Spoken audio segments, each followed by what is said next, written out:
Good morning, beta. How are you? Good morning, ma'am. Ma'am, I'm good fine. morning. What about you? What about you? I'm also fine. And in this session, we all are going to discuss about the exercise of chapter number 1. तो history का हमारा chapter almost complete हो चुका है and आज हम क्या करेंगे, सारे क्वेश्चन आंसर्स को डिस्कस करेंगे। ओके, एंड मैं आपको बताऊंगी भी, आपको साथ ही साथ टैली कर लेना है अपनी बुक में। ओके बेटा, Yes, ma'am. Yes. देखिए फर्स्ट क्वेश्चन से स्टार्ट करते हैं हम लोग। फर्स्ट क्वेश्चन है हमारा, who was considered a foreigner in the past. तो अभी आप लोगों को क्या करना है, टैली कर लेना है। मैं इसका आंसर आपको बताती हूँ कहाँ से कहाँ तक है। तो हमारे पास्ट में फॉरेनर किसे माना जाता था, ये हम लोग ये वाला पैराग्राफ पढ़ चुके हैं। न्यू एंड ओल्ड टर्मिनोलॉजीज में से है ये वाला क्वेश्चन, इस क्वेश्चन का आंसर।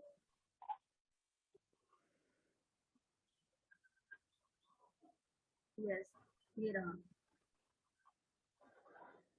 तो फॉरेनर जो है ये पहले किसके लिए यूज होता था? In the past foreigner was used to the mean someone who is not an Indian। तो आपको लिखना है in the past foreigner is used to mean is not an, sorry ये आज के टाइम पे यूज किया जाता है। देखिए एक मिनट, अभी बताती हूँ मैं कहाँ से टिक करना है। पहले आप नीचे से लिखेंगे।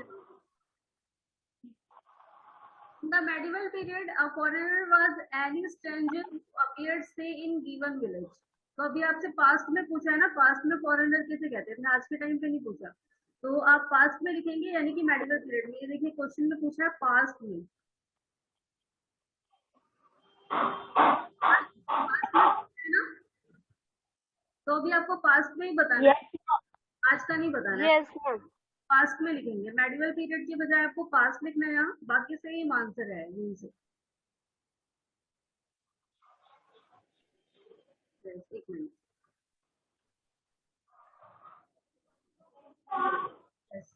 तो लिखना है आपको, in the past a foreigner was any stranger who appeared, say, in given village, someone who was not a part of the society or culture। okay? Yes. इसके अलावा और भी Yes, ma'am. तो यहाँ तक कल्चर तक हो गया। उसके बाद लिखना है city dweller therefore might have regarded as a forest dweller as a foreigner।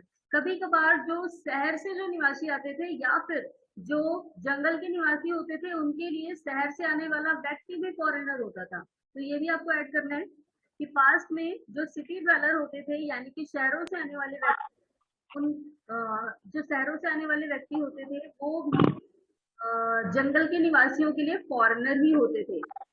Okay, तो आपको यहाँ तक लिखना है ये वाला। Yes, ma'am.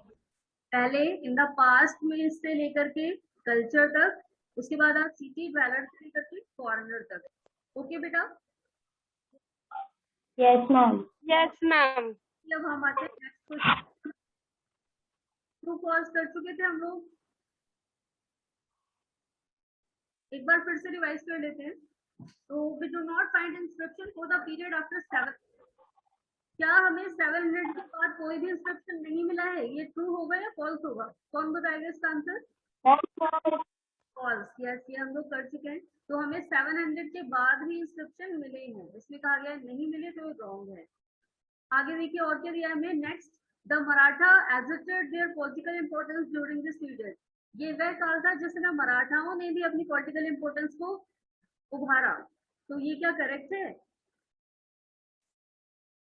यस, ये क्या हो जाएगा? Yes, ma'am. ट्रू। यस, ये भी ट्रू। Yes, ma'am. अब नेक्स्ट देखिए, नेक्स्ट वाला ऑप्शन है, forest dweller were sometime pushed out of their lands with the spread of agriculture settlements। तो जो जंगल के निवासी होते थे, कभी कभार उन्हें उनके स्थान से हटा दिया जाता था कृषि लायक जमीन रेडी करने के लिए। क्या ये करेक्ट है? Yes, ma'am. Yes, ma'am. ये क्या है? ट्रू। अब लास्ट देखते हैं, सुल्तान गियासुद्दीन बलबन कंट्रोल्ड आसाम, मणिपुर एंड कश्मीर। तो जो सुल्तान गियासुद्दीन बलबन था, आपको याद होगा अभी इसकी प्रशस्ति के बारे में दिया था, जहां पर हमारे स्टूडेंट कह रहे थे कि बहुत ही बड़ा छड़ा करके बताया गया है। तो क्या इसका गयासुद्दीन बलबन का असम, मणिपुर एंड कश्मीर पे कंट्रोल था? No ma'am. तो कहाँ पर था? No ma'am. यस बेटा, महक कहाँ पर था इसका कंट्रोल? मैम असम में था, मणिपुर में। असम मणिपुर मैम नहीं था, कहाँ था, कौन से पार्ट में था? मैम आंध्र प्रदेश, केरला और Gujarat. Karnataka, yes, very good महक। तो इसका गुजरात, आंध्र प्रदेश, कर्नाटका और साउथ के सारे पार्ट में इसका कंट्रोल था। असम, मणिपुर एंड कश्मीर में नहीं था। चलिए तो अब एक बार फिल इन द ब्लैंक्स को रिवाइज करते हैं। यस, फर्स्ट है archives are palaces places where dash are kept. तो आर्चीव में कौन सी चीजें रखी जाती थी संभाल के? यस, कौन बताएगा इसका answer? Ma'am manuscript. Yes, manuscript. तो आर्चीव्स अभिलेखागार होते थे जहां पर मनुस्क्रिप्ट को स्टोर करके रखा जाता था। तो फर्स्ट में क्या आएगा? मनुस्क्रिप्ट। अब सेकंड देखिए, dash was a 14th century chronicler. तो कौन थे 14th सेंचुरी के इतिहासकार? इनका नाम हमने पढ़ा था, कौन थे?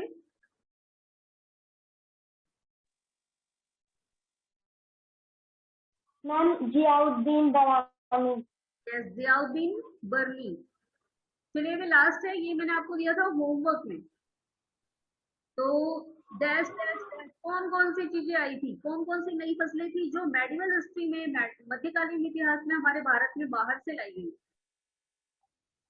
तो एक बार ये मैंने फिलहाल आपको होमवर्क में दिया था, किसी ने किया है तो बताएंगे जरा। ये क्या क्या चीजें आई थी बाहर से? मैम कॉफी, पोटैटो, ये चिली। ये देखिए, पोटैटो और चिली, टी एंड कॉफी, ये ऐसी चीजें थी जो मध्यकालीन भारत में हमारे देश में आई थी, इससे पहले नहीं थी। तो potato, corn, chilli, tea and coffee, ये सारी चीजें कब आई थी? मेडिवल हिस्ट्री में। ओके, चलिए अब यस मैम। नेक्स्ट क्वेश्चन पे आते हैं हम। यस यस, अब क्वेश्चन आंसर है हमारा क्वेश्चन नंबर 4। तो list some of the technological changes associated with this period. इस काल में कौन से टेक्नोलॉजिकल चेंजेस आए, यानी कि कौन कौन सी नई मशीनें या फिर कौन सी नई चीजें बनाई गई? तो देखिए इसका आंसर दिया है हमें यहाँ पर, ये सीसी वाले पैराग्राफ है, new social and political groups वाले में। तो क्या क्या आया था देखिए, ये टेक्नोलॉजिकल है ना हमें यहाँ पर। तो पहला क्या आया था? Persian wheel in irrigation. आप इसको पॉइंट्स में लिख देंगे 1 2 3 करके, ओके। तो some of the technological change yes ma'am. appeared in medieval time। First point हो जाएगा आपका। एक मिनट देखिए, यही आंसर से ही लिख लेना है, इतना तो आप लोग खैर कर ही लेंगे। एक बार फिर से मैं एक बार आपको लेकिन बता देती हूँ। यस, तो आपको पहले यहाँ से लिखना है some of the technological changes associated with this period. उसके बाद पॉइंट्स डालने हैं। पॉइंट नंबर 1 क्या हो जाएगा हमारा?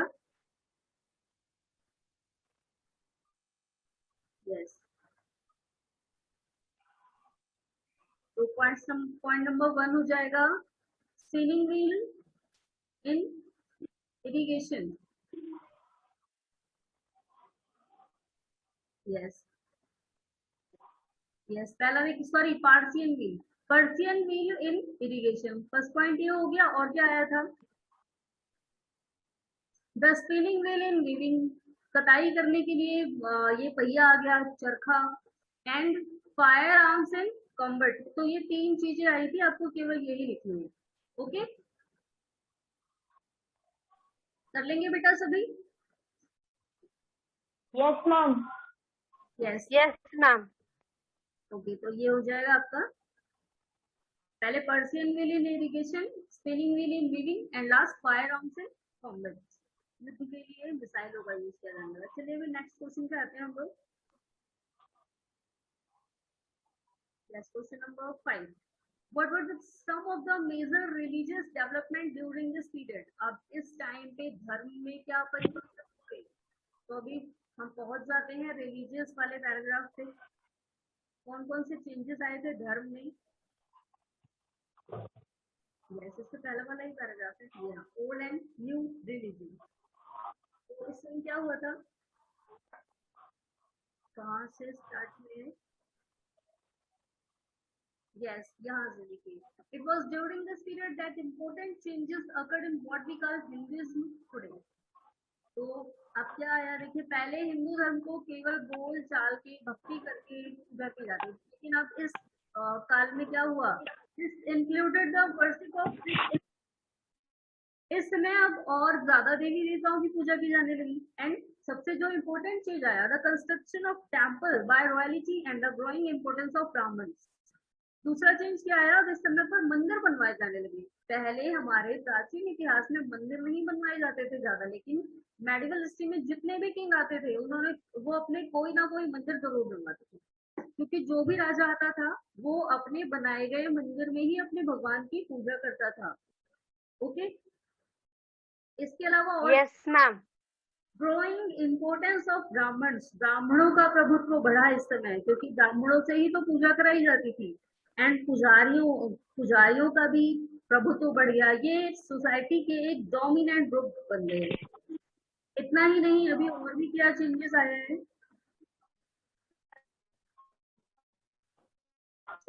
आगे। Yes, one of the major development, ये वाला पैराग्राफ छोड़ देना है आपको, पूरा नहीं लिखना, ये वाला छोड़ देना है।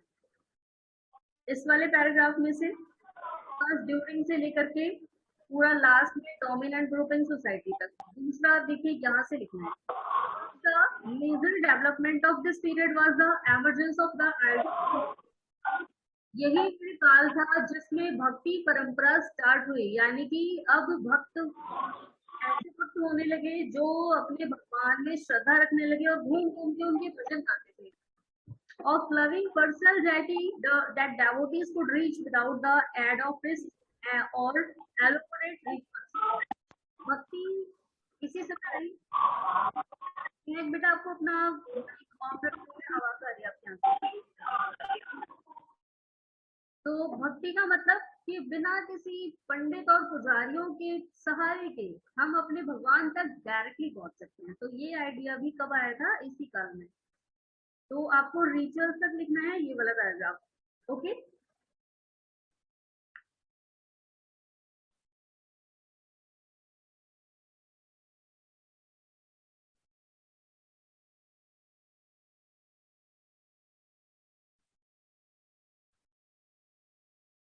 चलिए तो और इसके बाद ये वाला भी लिखना है। इसी समय तो मुस्लिम काल भी आया था। तो this was also the period when new religions appeared in the subcontinent.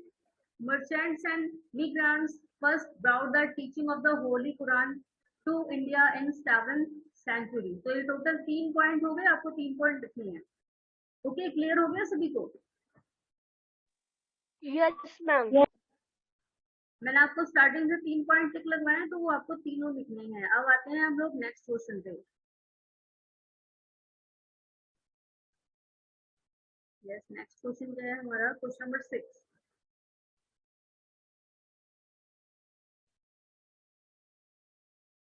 Question number 6. In what way is the meaning of the term Hindustan changed over the centuries? अब हिंदुस्तान शब्द कैसे बदलता गया, ये भी आपसे न्यू एंड ओल्ड टर्मिनोलॉजीज में से ही पूछा गया क्वेश्चन है। चलिए आते हैं उस वाले पैराग्राफ पे। हिंदुस्तान शब्द में क्या परिवर्तन आया, पहले किसे कहा जाता था हिंदुस्तान, बाद में हिंदुस्तान किसे कहा जाने लगा? यस, एक मिनट।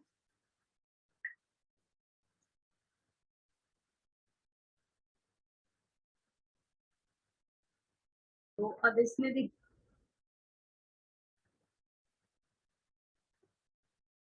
सबसे पहले हिंदुस्तान किसे कहा जाता था? Yes, take the term Hindustan पहले किसे कहते थे? हमसे पास्ट में ही पूछा था ना, क्या हिंदुस्तान में क्या क्या चेंजेस आए।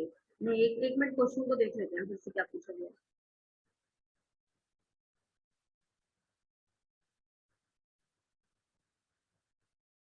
नहीं, question number 6। Yes, in what ways has the meaning of the term Hindustan changed over the centuries? Yes, तो हमसे पूछा है कि हिंदुस्तान शब्द की मीनिंग कैसे चेंज होती गई।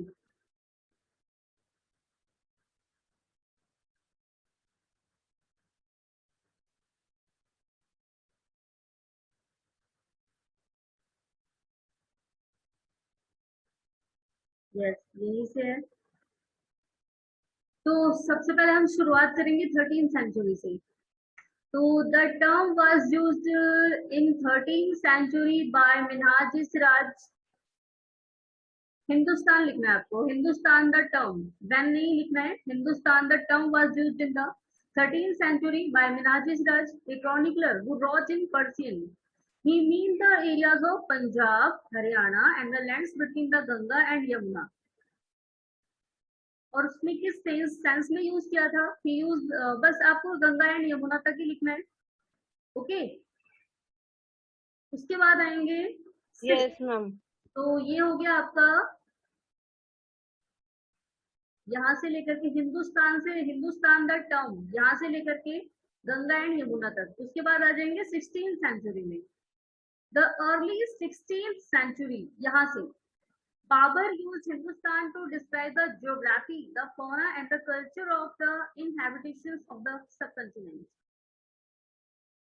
Okay? उसके बाद हम आ जाएंगे yes ma'am.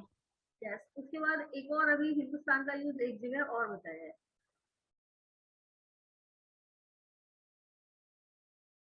The 14th century poet Amir Khusro used the word Hind while the idea of geographical and cultural entity like India did exist. The term Hindustan did not carry the political and national meanings which we associate with it today.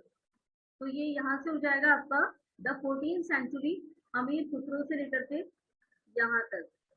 Okay, तो अब देखिए करना क्या है आपको, सभी ध्यान से सुनते जाएंगे। ये भी आपको पॉइंट्स में लिखना है, टोटल 3 पॉइंट्स में। फर्स्ट पॉइंट हो जाएगा आपका हिंदुस्तान द टर्म से लेकर के गंगा एंड यमुना तक। उसके बाद सेकंड पॉइंट आपको लिखना है 14th सेंचुरी, उसके बाद में तो द 14th सेंचुरी से लेकर के विद इट टुडे तक, ये हो जाएगा आपका सेकंड पॉइंट। एंड फिर 14th सेंचुरी के बाद में आपको 16th सेंचुरी के बारे में लिखना है। ओके, तो पहले 13th सेंचुरी, फिर 14th सेंचुरी में क्या हुआ, फिर 16th सेंचुरी में क्या हुआ। ओके बेटा, समझ आ गया सभी को? यस, कर लेंगे सभी या कंफ्यूज हो रहे हो आप? देखिए पहले यस मैम। फर्स्ट पॉइंट यहाँ से लिखना है हिंदुस्तान द टर्म से लेकर के गंगा एंड यमुना तक। उसके बाद सेकंड पॉइंट लिखना है आपको यहाँ से द 14th सेंचुरी से लेकर के विद इट्स टुडे तक। उसके बाद जो आपका थर्ड पॉइंट होगा वो लिखना है आपको यहाँ से द अर्ली 16th सेंचुरी से लेकर के जो यहाँ सब कंटिनेंट तक। Okay, yes ma'am. मैंने इसीलिए यस मैम। यस मैंने इसीलिए आपको स्टार्टिंग में ही बताया था कि सारी चीजें ना साथ के साथ टिक करते चलनी है। चलिए अभी नेक्स्ट क्वेश्चन पे आते हैं, क्वेश्चन नंबर 7। यस, तो how were the affairs of जाति रेगुलेटेड, ये new and social political group से पूछा गया है। How were the affairs of जाति रेगुलेटेड, जाति के मामलों का निपटारा कैसे किया जाता था। अभी हम आते हैं new social and political group पे।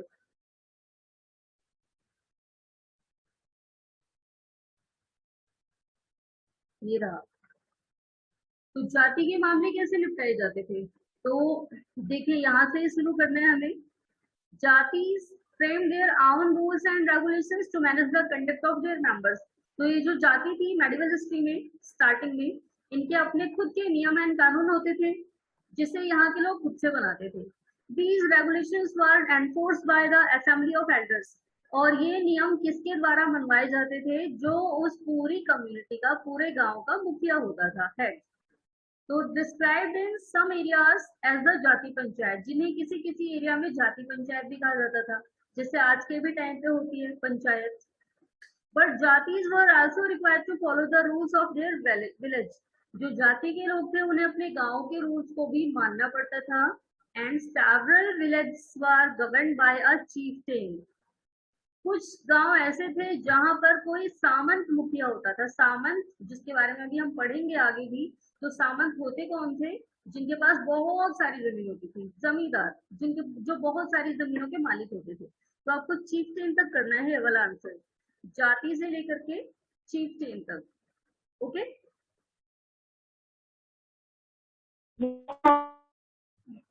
चलिए तो समझ आ Yes, गया। ma'am. अब हम आते हैं क्वेश्चन नंबर 8 पे। यस, क्वेश्चन नंबर 8 क्या पूछा गया है? What does the term pan regional umpire mean? तो पैन रीजनल अंपायर ये है हमारा रीजन एंड अंपायर वाले पैराग्राफ में से। पैन रीजनल अंपायर की मीनिंग क्या होती है ये मैंने आपको बताया भी था। एकीकृत समाज, जब किसी एक राजा का अंपायर दूर दूर तक होता है, उसके आगे और कोई राजा नहीं दिखता, यानी कि एक राजवंश ऐसा आता है जो दूर दूर तक अपना ही शासन फैला लेता है, तो ऐसे अंपायर को क्या कहते हैं हम? Pan regional. ये हमें दिया था, देखिए, रीजन एंड अंपायर वाले पैराग्राफ में शायद।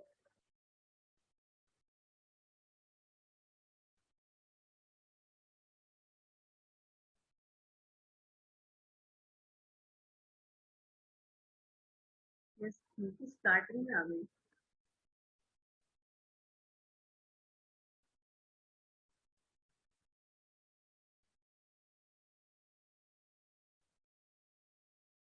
यस, ये रहा रीजन एंड अंपायर। इसी में होना चाहिए पैन रीजनल। ये रहा।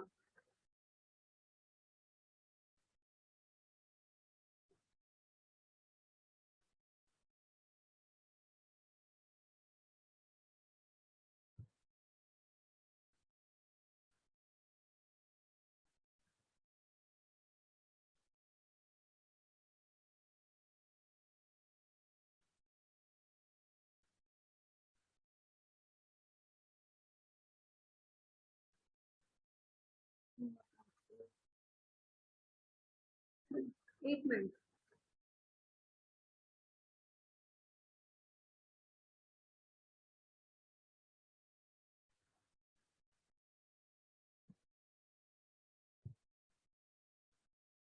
Yes. So many regions already possess distinct geographical dimensions and their own language and cultural characteristics. सबसे पहले हमें ये बताना है कि कुछ राजवंश ऐसे आए थे जिन्होंने अपनी भौगोलिक सीमाएं तय कर ली थी, अपने भाषा के आधार पे और अपनी संस्कृति के आधार पे। They were also associated with a specific ruling dynasty. बहुत सारे अंपायर ऐसे थे जो किसी रूलिंग डायनेस्टी से अटैच्ड है, यानी कि बहुत सारे एरिया में किसी एक राजवंश का ही शासन था। देयर वर कंसिडरेबल कॉन्फ्लिक्ट, ये नहीं लिखना है आपको।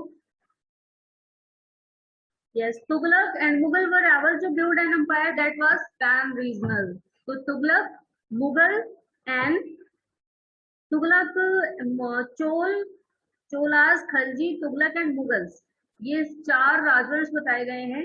ये सारे ही अपना पैन रीजनल अंपायर बनाने में काबिल रहे थे, स्पैनिंग डाइवर्स रीजन, बहुत सारे एरिया पे। ओके, तो आपको यहीं तक लिखना है बस। Yes, ma'am. ओके बेटा, Yes, ma'am. अब देखते हैं आगे और भी क्वेश्चन है क्या।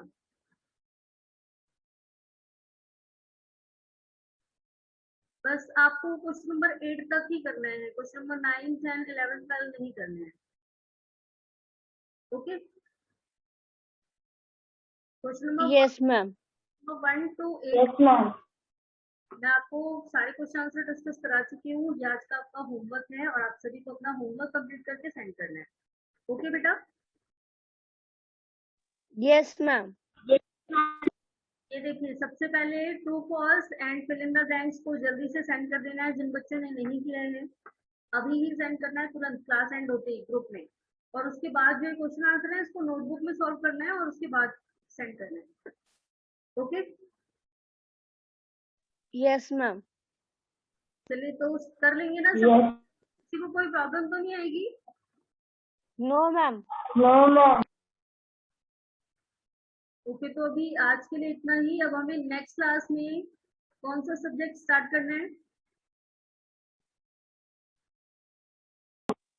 Ma'am, civics. Ma'am social and politics. Okay, हमारे तीनों सब्जेक्ट के एक एक चैप्टर हो चुके हैं ना? History and civics and geography तीनों में एक एक चैप्टर हो चुका है ना? मैम सिविक्स में नहीं हुआ है। मैम जियोग्राफी का हुआ, सिविक्स का नहीं हुआ है। ज्योग्राफी में ही तो पढ़ाया था एनवायरमेंट वाला, नहीं? Yes ma'am. Yes ma'am, history में हो गया है मैम, सिविक्स में भी। सिविक्स में